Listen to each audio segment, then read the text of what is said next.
Imagine cold bricks closing in while a ghost whispers, "Run." That is Southern spirits.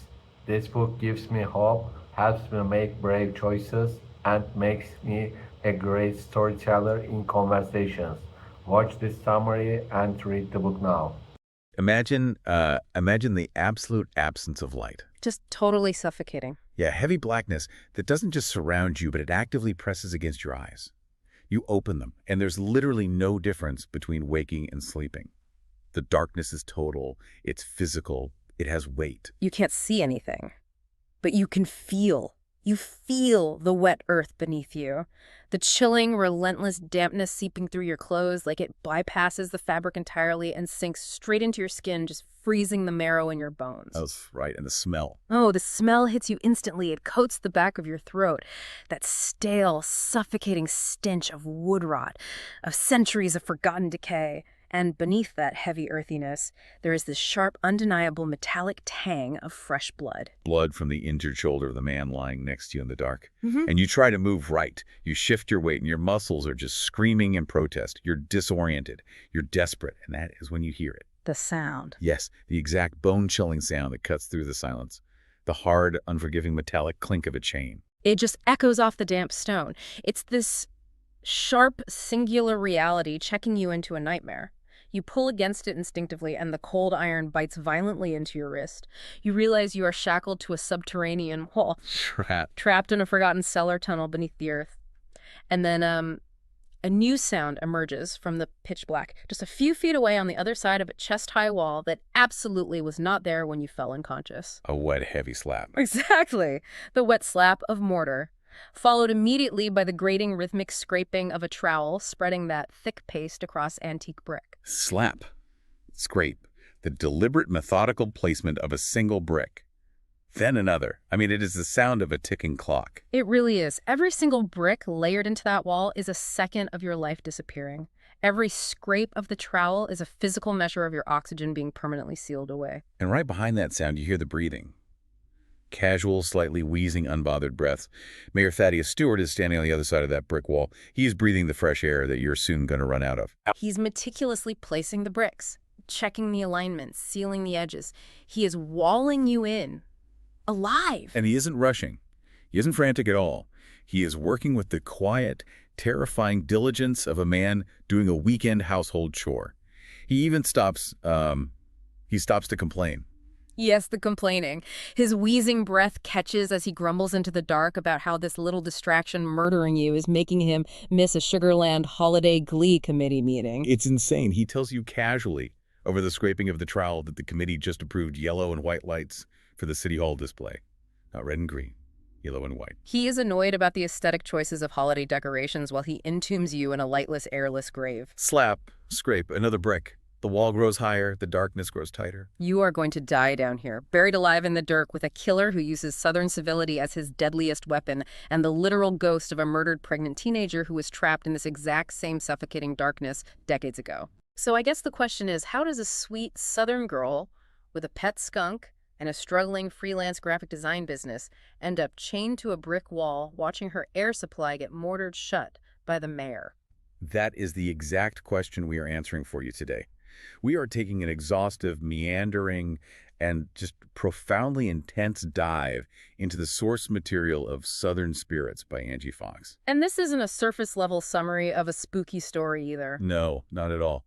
We are going straight into the foundations, peeling back the rotten floorboards, and examining the absolute darkest corners of Sugarland, Tennessee. And I think it's fair to warn you right now that we are going to clash on this text.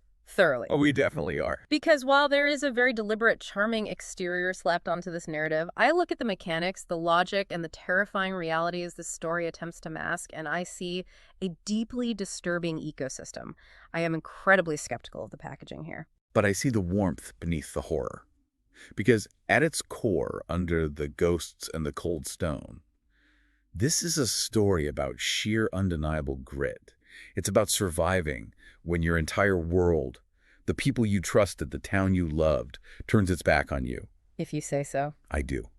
And we have to start right at the intersection of these genres because the dissonance you're feeling is exactly what the author wants you to feel. On its surface, if you just glance at the cover, you see a bright aesthetic. a quirky protagonist named Verity Long, a quaint small town. You think you're stepping into a standard, lighthearted, cozy mystery. Which is a remarkably deceptive label. The text uses that cozy framework as a Trojan horse. It lulls you into this quaint world of sweet tea on the veranda and then violently shoves you into deep, suffocating Southern Gothic dread. It really does. The genres clash so aggressively. I mean, the cozy elements feel almost absurd when you stack them up against the actual stakes of the narrative. We just described a scene where a woman is buried alive next to the hidden corpse of a murdered teenager. Yeah, Joy Sullivan. Right, and Thaddeus Stewart killed Joy Sullivan in cold blood because she was pregnant, and it threatened his political rise.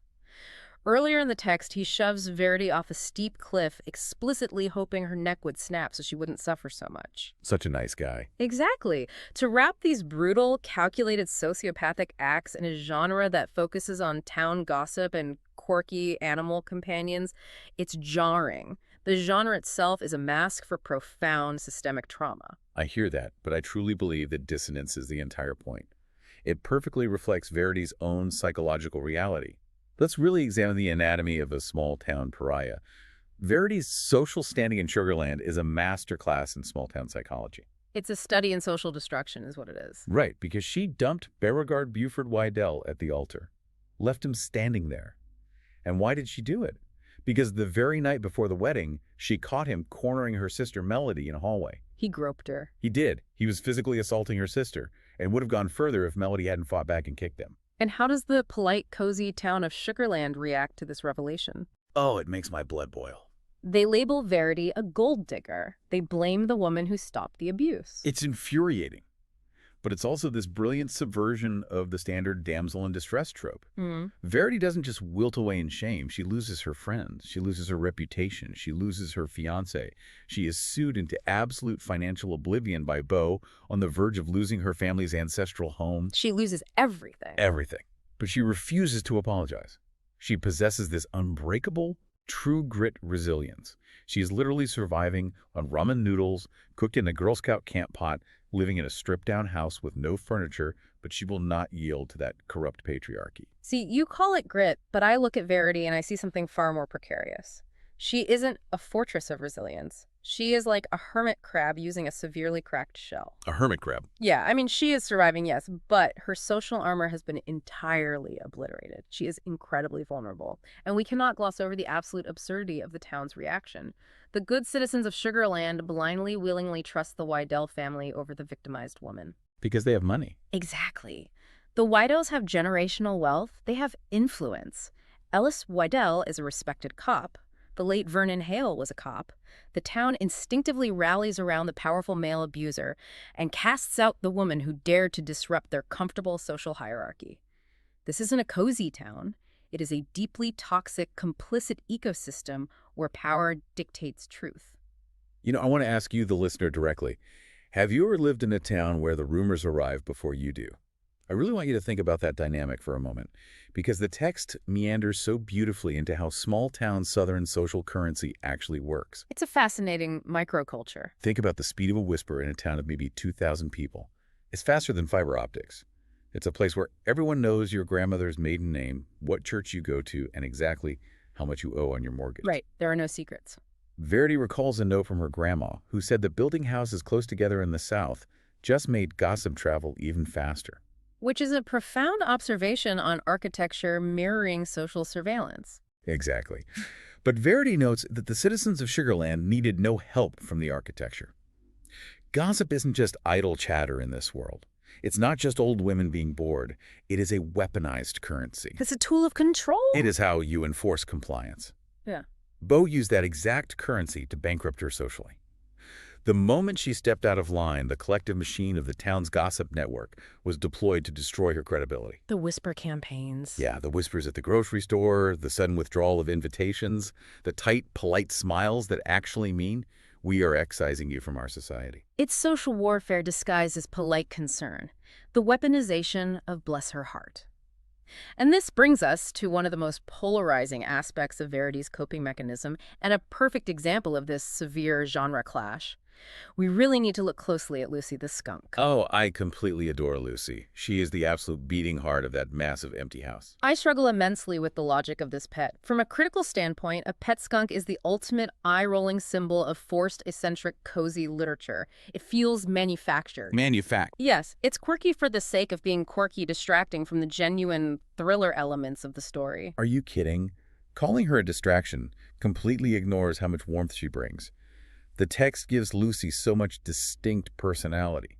Verity describes her purr-like squawks. Skunks purr. In this they do. And the way she wears a little pink bandana given to her by Melody, the way she waddles down the hallway with her head down and her little body churning, she isn't just a prop, she's a companion. A very odd companion. But think about when Ellis is recovering on the futon later in the story. Lucy just crawls right up next to him and snuggles in tight. Animals know when a human needs care. She brings this desperate needed warmth to a story that is otherwise dripping with cold, dead things and hostile living people. But look at the actual biological mechanics of this animal in the text. Verity explicitly mentions that Lucy had her scent glands removed. A skunk without scent glands. Why a skunk? And why strip it of its one natural defense mechanism? People do that for pet skunks. Maybe, but in a literary sense, it is a glaring, walking metaphor for Verity herself. Wait, a metaphor for Verity. Think about the parallels. Verity has been systematically stripped of her social defenses. She has no money, no social standing, no male protector in the eyes of the town.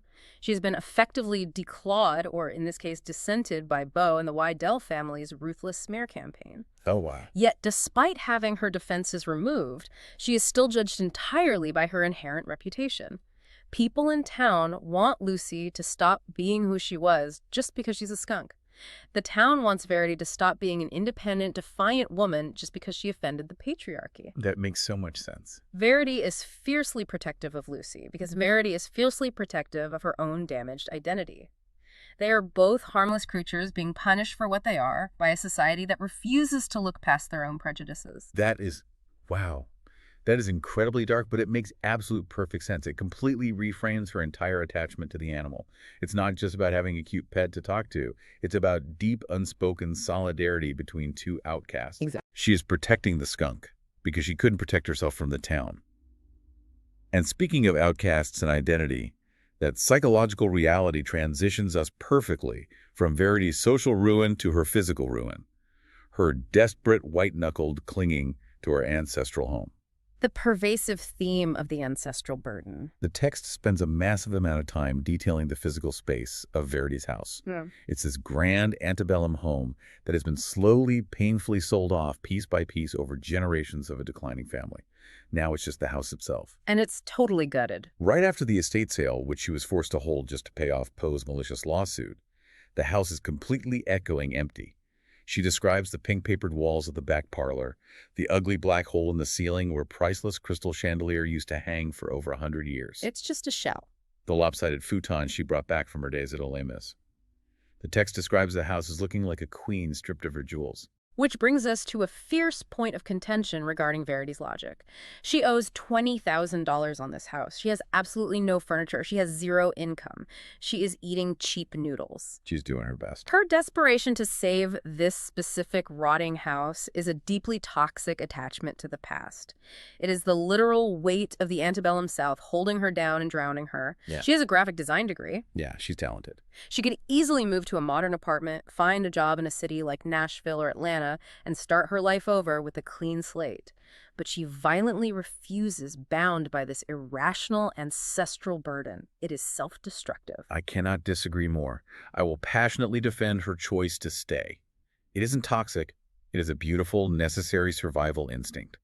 In the South, in the specific culture of this world, your roots are your identity. They are your anchor. An anchor that's pulling her underwater. No, Verity says it herself. Without my roots and my family's heritage, I'd be adrift. Look at her family. Her mother bought an RV and just drove away, abandoning her. Her sister bounces around Europe completely untethered. Verity is the only anchor left. But at what cost? She explicitly states she'd rather live in a paper bag than marry a bastard like Beau. But this house is the one piece of herself, the one piece of her history that she absolutely refuses to let him take from her. Staying isn't toxic. It's an act of profound, stubborn resistance. But look at what that resistance forces her to endure. It forces her to stay in an environment that literally invites the supernatural. It forces her to keep the one object in the house that she absolutely should have thrown in the river. Oh God, the god-awful face. Which is actually an urn. And the specific physical details of this urn demand a deep psychological exploration because this single object is the catalyst for the entire supernatural plot. It is a masterpiece of grotesque physical design. Let's really visualize this thing. It was a gift from Bo. It is made of heavy copper. It's wider at the top and tapers down to a flared base. It has these gaudy green stones circling the rim. It sounds hideous. It is. And it has a massive, healthy dent gouging the lower half like it was dropped or hit with something. Okay. And it has a crude, hand-painted etching that looks vaguely like a boy, a girl, and a goat. Which, as we later find out, was actually carved by Frankie the German's Prohibition-era wingman, a man named Suds. It apparently took Suds a full week to carve it, and he lacked even a fundamental shred of artistic talent. A boy, a girl, and a goat. Just incredible. But let's look past the aesthetics and analyze the sheer, unadulterated cynicism of this object as a gift. Beauregard Wydell is the most eligible bachelor in 3 counties.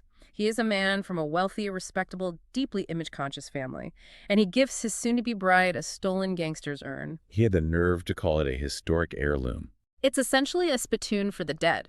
It's a literal container holding the ashes of his great-great-uncle Frankie, the German, a 1920s mobster who was executed with a bullet directly between the eyes. And he just hands it over. Bo wraps this up and gifts it to Verity. It perfectly symbolizes exactly what the Wydell family is. A polished, wealthy, respectable exterior hiding a deep legacy of criminality theft and a profound disrespect for the dead. That is spot on.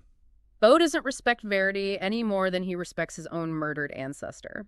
He didn't think of her. He just needed to get rid of a cursed object and used her as the dumping ground. And Verity, completely unaware, thinking it's just a dirty, ugly vase with sexy time pictures on it, takes it out to the garden. She just wants to clean it so her house looks presentable for an open house. Yeah. She tips it over and dumps the contents 3 inches of fine gray dirt straight over her grandmother's prized rose bushes. Right into the dirt. Yeah, she turns on the hose and washes that dirt deep into the roots. And that simple, almost comedic domestic act is what triggers the entire supernatural plot. It accidentally opens the door to the incredibly specific, rigid rules of the afterlife established in this universe. The world building regarding the physics of the dead here is exhaustive, and we need to explore how it operates. Let's start with the foundational concept of grounding. By dumping Frankie's ashes into the dirt and watering them into the rose bushes, Verity physically traps his spirit to her property. He literally cannot cross the boundaries of her land unless she physically carries the urn with her. It's a geographical prison. The text layers this mechanic so brilliantly. First, you have to appreciate it as a comedic trope. You have this tough, hardened 1920s Chicago-style gangster, a man who unironically claims the South belongs to the Germans, and he is trapped in a sweet Southern girl's flower bed. It is pretty funny. He's constantly complaining about the bees. Mm-hmm. He's furious that he is grounded like a rebellious teenager. It's objectively hilarious to see this mobster emasculated by a rosebush. But when you strip away the comedy and look at it as a tragic metaphor, it is profound. Grounding is a literal manifestation of being tied to one's earthly mistakes. Frankie made violent, criminal, selfish choices in life, and in death, he is tethered to the dirt. He has absolutely no freedom. He really hates it. He explains the custom of his people, saying, when your great-uncle so-and-so dies, you scatter. You let them catch the wind. You give the spirit freedom. You don't dump them all in one spot and then stomp on them. This was a man who valued power control and mobility above all else, and he is now reduced to begging a living woman to carry him around town in a hemp grocery sack. And beyond the metaphor, it establishes the literal supernatural mechanics of this universe. Grounding dictates the rules of physics here. Physical remains dictate spiritual mobility. If your bones or your ashes are trapped in a location, your spirit is trapped there. Full stop. It's an unbreakable rule. Exactly. This is exactly why Joy Sullivan is trapped in that cellar tunnel. Her body is buried there behind the brick wall. Yeah. This is why the Rough Rider Kernel Maker is trapped at the distillery. His wife buried his body in the town cemetery instead of on the property he loved, so his spirit is agonizingly fractured between his physical grave and his emotional home. Matter controls spirit. It's a hard rule. And interacting with that matter alters the living physiology. This brings us to the concept of bridging the planes. Verity didn't just dump the ashes as she hosed them down. She accidentally inhaled the dust. Oh yeah, she breathed it right in. She washed it deeply into the soil of her ancestral home. That intimate, accidental physical contact with the dead irreparably alters her own senses. She can suddenly see Frankie, but the unintended consequence is that she can now see all ghosts. She becomes a conduit. The moment she touches Josephine's ghostly locket, bringing it into the physical realm just long enough for Maisie Hatcher to see it, she bridges the planes. But acting as that bridge is physically exhausting for everyone involved, which introduces the concept of the ether. The ether operates as the baseline state of non-existence for spirits. It is where ghosts go to rest, sleep, to recharge their kinetic energy. Manifesting in the physical world takes a massive toll on a spirit. It drained them. They have to pull ambient energy from the environment, dropping the room temperature, draining cell phone batteries, flickering lights, just to be visible or to speak a single word. The ether is a clever narrative mechanic to explain why ghosts aren't just constantly hovering around chattering all day. It gives death a fatigue. But the most fascinating mechanic of all is subjective reality. When Verity steps into a haunted space, she doesn't just see a translucent ghost standing in a modern renovated room. She sees the room exactly as the dominant ghost projects it. It's an invisible battle of spiritual willpower shaping the physical environment, a holographic projection of trauma. Yes. When she goes to the Hatcher house to find the hidden money, she doesn't see a clean, modern living room. She sees gossamer cobwebs hanging from the ceiling. She sees a roaring fire crackling in the stone hearth, a pot bubbling over the flames. And she sees a delicate wooden spinning wheel floating in midair. Because of Josephine. Exactly. The room looks like it belongs in the 1940s because jilted Josephine is the dominant spirit in that space, and she is powerful enough to project her era onto Verity's senses. When Verity goes to the Wilson's Creek distillery later, she doesn't see Ellis's expensive, modern renovations. She sees rusted iron trusses, broken wooden brew kettles, and a working 1900s stable with a ghostly horse named Annabelle. The Rough Rider is projecting his historical reality over the present day. It's a fascinating concept because it means the environment itself becomes a psychological map of the ghost's trauma. The stronger the unresolved emotion, the more overpowering the projection. Which leads us directly into the fiercest debate regarding the mechanics of this world, the creation of poltergeists, and the true nature of negative energy. This part of the lore is incredibly heartbreaking. Frankie explains to Verity that a poltergeist isn't some demon summoned from hell. It isn't an inherently evil entity. It is simply a human spirit that has been entirely consumed by pure, unadulterated negative emotion, usually rage or terror. They just lose themselves. They lose what makes them them. They forget their names, their loved ones. They morph into a blinding manifestation of pure anger and pain. I find this profoundly tragic. It suggests that the afterlife isn't automatically a place of peace. It's a place where your untreated trauma can literally mutate you into a monster if you let it consume you. While the origin may be tragic, I look at the outcome and find it to be a terrifying, unpredictable threat that completely undermines the assumed safety of the cozy genre. A poltergeist in this universe isn't just a sad memory, it can physically attack you. Well, yeah, they're dangerous. It is a lethal, kinetic threat. We see a poltergeist smash heavy iron construction lights into powder. We see it dent a massive metal stove with the force of a wrecking ball. When Joy Sullivan finally manifests as a poltergeist in the tunnel, she generates a literal shockwave of kinetic energy that physically knocks Verity backward and sears her skin with heat. It's intense. This isn't just sad trauma, this is a bomb going off. It means any spirit in this universe, given enough time and anger, is a ticking time bomb capable of murder. It makes the world incredibly, inherently dangerous. But it also means they can be reasoned with. Because they were, human empathy can diffuse the bomb. We see exactly that when Verity talks jilted Josephine down from her ghostly noose. Verity doesn't use magic, she just relates to her. She talks about the shared pain of being betrayed by a man you trusted. But to truly understand why these spirits are carrying so much world-ending anger, we have to examine the two distinct historical traumas haunting the narrative. We have to unpack the dual timeline mystery that drives the plot. The narrative balances the loud, flashy, overt violence of the 1920s gangster history against the quiet, insidious, tragic 1960s cold case. Let's start with the roaring 1920s. Wow. We have Frankie the German, his loyal wingman Suds, his treacherous brother Skinny Pete, and the rest of the Southtown gang. They use the Wilson's Creek property, a distillery established in 1908, as a massive front for running illegal liquor during Prohibition. We need to pause and ask you to really imagine the real-world logistics of this operation. Think about the reality of Prohibition-era gangs operating in the rural, humid, dense woods of the South. It's not glamorous. Not at all. Pop culture has given us this deeply romanticized, sanitized image of 1920s mobsters. We picture crisp pinstripe suits, jazz music playing in speakeasies, polished Tommy guns. But the reality of running a bootlegging empire in Tennessee was brutal, logistical, muddy warfare. Absolute warfare. These men were running stolen Chicago mob jewels down through treacherous, unpaved whiskey routes. They were laundering massive amounts of illicit cash, burying stolen gems in damp limestone caves, and routinely executing each other in the woods. Frankie wasn't just a quirky guy, he was shot square between the eyes. By his own brother. Right, his own flesh and blood, Skinny Pete, sold the gang out to the federal agents for a payout. The romanticization of this era distracts from the absolute blood-soaked ruthlessness of what these organized crime syndicates were doing to small southern towns. And Frankie himself buys into that romanticization.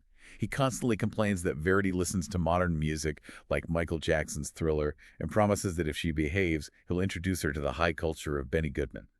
He views himself as this suave, sophisticated operator, but beneath the jazz and the suits, he was a killer. A ruthless killer. Yet the brilliance of the text is how it uses this loud, flashy gangster history as a massive misdirection. Because while everyone in town, including Ellis, is obsessively looking for the buried Chicago mob jewels in the Wilson's Creek cave using metal detectors and historical maps, they are completely missing the true, devastating horror buried right under their feet. The 1960s cold case. Joy Sullivan, a teenage girl who simply vanished after a high school football game in the late 1960s. The text brilliantly contrasts the loud, explosive cinematic violence of the 1920s gangsters with the terrifying, silent, entirely domestic tragedy of Joy.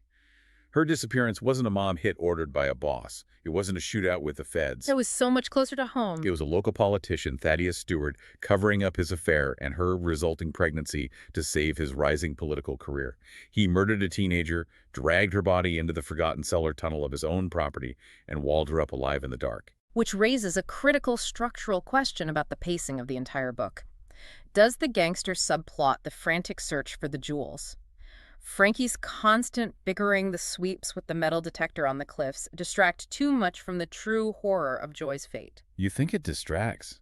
I do wonder if the author pads the narrative with these false adventurous stakes, while the real visceral tragedy is sidelined until the final act. I don't think it distracts at all. I think it is essential to highlight the evolution of Southern corruption. The 1920s gangsters were overt criminals. They carried guns. They knew they were outlaws. But the 1960s corruption embodied by Mayor Stewart is insidious. It hides in plain sight. He's the pillar of the community. Exactly. He's a respected, beloved member of the community. He heads the Holiday Glee Committee. He is polite, wealthy, and politically connected. The transition from Frankie the German to Mayor Stewart demonstrates that the real monsters in Sugarland don't wear pinstripe suits and announce their crimes. They wear nice slacks, smile at you on the street, shake your hand at church, and then bury their pregnant girlfriends in the cellar. And that insidious polite sociopathy leads us right back to the climax where we started.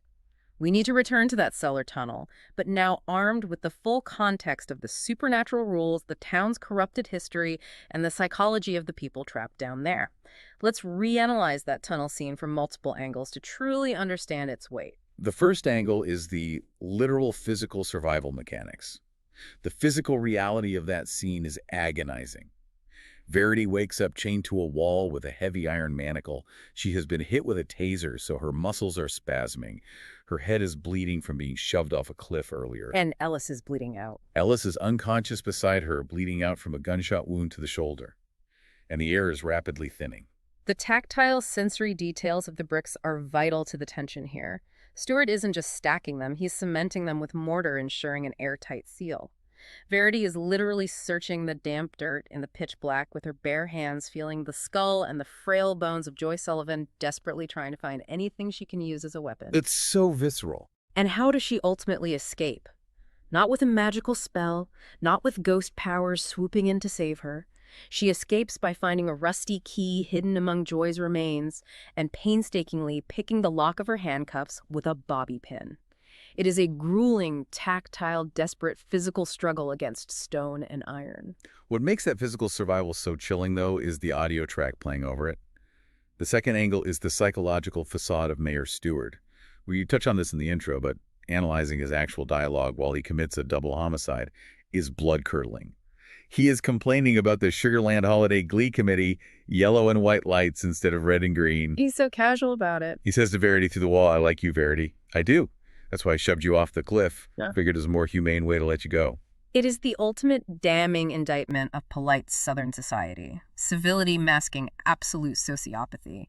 He views murder not as a sin, but as a logistical cleanup. Joy was a mistake because she thought she could keep him by getting pregnant. Verity is a mistake because she started digging around in the tunnel. He even jokes about the search party. He plans to lead the town's search party for them once they are dead. He plans to buy the property back from Ellis's mother at a steep discount once Ellis is out of the picture. Every single action is calculated cold and wrapped in a veneer of folksy charm. He is the ultimate predator, precisely because he looks and acts like the town patriarch. But he completely underestimates the power of the ghosts he created. Which leads us to the supernatural climax. Verity is screaming in the dark for Frankie to help her, but Frankie isn't there because Stewart stole the urn from her car. So Verity, out of options, calls out into the dark. "Joy, anybody." And the air in the tunnel grows thick and electric. The temperature plummets instantly. A woman's scream pierces the darkness. Joy Sullivan finally manifests. And she manifests as a full-blown lethal poltergeist. Her hair is literally described as unearthly flames. She generates a blast of kinetic energy so powerful it shakes the structural integrity of the tunnel and dislodges brick and mortar from the wall Stewart just built. She is pure, unadulterated, decades-old rage. But here is where Verity's empathy becomes her greatest weapon. Verity doesn't cower from the monster. She looks at this terrifying flaming spirit of the girl whose bones she is currently sitting on, and she says, "Don't let the hurt control you. You're stronger than that." It's a huge risk. But she speaks directly to the forgotten humanity buried beneath the trauma. She validates Joy's immense anger, but she begs her to focus it on the man who caused it, not the innocent people in the room. And Joy listens. She plunges headfirst through the brick wall, straight after Stewart terrifying him, throwing rocks at his car and delaying his escape just long enough for Verity and Ellis to break out. Verity's radical empathy is what saves them. While the emotional resonance of that moment is undeniable, we must look at the structural machinery at play here. This climax perfectly crystallizes the thematic core of the book, the betrayal of the patriarchy. Look at the men holding power in this town. It's all of them. Beauregard Wydell uses his inherited social status and wealth to financially and socially ruin Verity simply because she rejected his sexual assault of her sister. Mayor Thaddeus Stewart uses his political power and perceived respectability to murder a vulnerable teenage girl and then attempts to murder Verity and Ellis to cover it up. Even Officer Vernon Hale, who is ostensibly a good cop, is murdered by Stewart the moment he tries to disrupt the power structure by reopening Joy's cold case. Exactly. The men in power in Sugarland systematically crush vulnerable women to maintain their status and comfort. Verity and Joy are separated by decades of time, but they are victims of the exact same patriarchal machinery. The climax is powerful not just because they escape a dark tunnel, but because two female victims, one living, one dead, team up to literally and metaphorically smash through the brick wall built by a corrupt patriarch. Oh, that gave me actual chills. Yeah. That is exactly what this book is doing beneath the cozy sweet tea surface. And surviving that tunnel leaves Verity profoundly changed. It leaves her standing in the aftermath with two leading men in her life, one living, one dead. How does this set up the rest of the series? Let's dive into the romance, the cynicism, and our final verdict. I have to address the romance with Ellis Wydell, the sheriff's brother, the former FBI-trained cop who comes back to renovate the distillery. I am fiercely cynical about this setup. I have to push back hard on the idea that this is a healthy direction for her. Why not? Why on earth should Verity trust another Wydell? She was neatly destroyed by his brother Beau. Ellis represents the exact same systemic power structure. He's a cop in a deeply corrupt town. He initially judges her, assumes she's exactly the gold digger the town claims she is, and even arrests her at Maisie Hatcher's house. Yes, he helps her later, but isn't he just replacing one patriarchal protector with another? Why is a traditional romance even necessary for her character arc here? Are you kidding? I will passionately defend Ellis. He proves repeatedly that he is not his brother. He proves it through his actions, not his name. When they're at Maisie Hatcher's house, he absolutely could have just hauled Verity to jail without a second thought, but he stops and he listens to her. Barely. When they're in the carriage house and the poltergeist attacks them with the metal stove, He physically shields her. In the tunnel, he literally takes a bullet to the shoulder from Stewart to protect her. And most importantly, at the very end of the story, he doesn't try to control her or trap her. He quietly, anonymously deposits the $20,000 she needs to save her house directly into her bank account. A huge sum of money. But he doesn't hold it over her head. He doesn't demand a date. He gives her the financial means to maintain her own independence. He deeply respects her grit. Paying off a woman's house out of foreclosure is a massive, complicated power dynamic shift, regardless of whether his intentions are pure or not. But let's set Ellis aside for a moment, because I would argue he isn't the true heart of the book anyway. No, the true heart of the book is undeniably the platonic, snarky, deeply codependent bond between Verity and Frankie the German. Absolutely. The romance with Ellis is secondary. The real relationship driving the narrative is this bizarre odd couple dynamic. You have a stubborn, polite, Southern graphic designer who wants to play by the rules, and a dead, ruthless 1920s Chicago mobster who doesn't believe rules exist. They challenge each other so perfectly. Frankie tells her she needs to be more ruthless if she wants to survive in a world that is actively trying to eat her alive. He pushes her to break the rules, to sneak onto properties, to fight back against the town's gossip. He's a terrible influence in the best way. Right. And Verity grounds him, both literally to her property and emotionally to his lost humanity. She constantly reminds him of empathy. When she thinks his spirit is lost or destroyed at the end of the book, she is utterly devastated. When he finally pops his head out of the ether in the final scene and complains about the ghost jazz band playing in her kitchen, it is a moment of pure, joyful relief. They are two broken, discarded outcasts who form an unbreakable, fiercely loyal team. Which brings us to our final verdict on the text. We have to examine how this narrative concludes, because I have significant issues with how neatly this all wraps up in the final pages. Neatly. She was tased, shot at, and buried alive in the cellar. Yes, the climax is messy, but look at the immediate aftermath. Mayor Stewart is conveniently arrested in the library parking lot. He just happens to have the stolen urn, the taser used on Verity, and the murder weapon all sitting in his car. I mean, he was rushing. Ellis shoots out his own windshield, they arrest the mayor, and suddenly, magically, the town's entire perspective on Verity shifts. The $20,000 debt is paid off by Ellis, the ancestral house is saved, Lucy the skunk gets to stay, the poltergeist joy finds peace and crosses over into the light. It is an incredibly tidy, perfect bow tied around a story that just spent 300 pages proving how deeply messy, corrupt, and unforgiving this world truly is. Is Stewart's arrest truly satisfying, or is it a convenient genre convention to reset the board?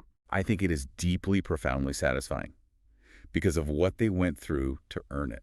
It isn't magical. It cost them blood, terror, and trauma, and it doesn't solve everything. Verity is still permanently grounded to Frankie. She has to carry an urn everywhere. She still has to navigate a town full of people who willingly believe the absolute worst about her for months. The Southtown gang is throwing chaotic, ghostly parties in Ellis's newly renovated restaurant. The supernatural seal on her life is broken forever. That's true. Her life is fundamentally changed. The ending simply gives her a moment to breathe, a hard-fought moment of warmth and victory. But it leaves the door wide open for the rest of the series. We are absolutely hooked. She has her house, she has her health, and she has a ghost mobster living in a dented urn on her mantle. It's a perfect setup for what comes next. It undeniably sets up the mechanics for a long-running procedural.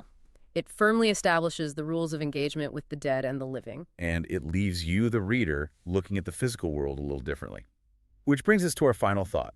We've spent this entire time unpacking the dark secrets of Sugarland, the hidden history of the Wilson's Creek Distillery, the lies mortared into the cellar walls by respected men. But if we connect this to the bigger picture, this isn't just a story about a fictional town in Tennessee. It's a reflection of history itself. When the ultimate polite society runs out of rugs to sweep its skeletons under what happens to the ghosts left behind, the trauma doesn't just vanish because people stop talking about it. It sinks deep into the floorboards. It lingers in the air. It manifests. So we leave you with this lingering, unsettling thought to mull over tonight. If every historic property has a dark secret mortared into its walls, what is hiding in the foundation of your own home? Listen to the house settling tonight, that faint creak in the hallway. That sudden, inexplicable chill in the back room. Is it just the wind? Or is it something trying to tell you a story that polite society tried to bury? Sleep well.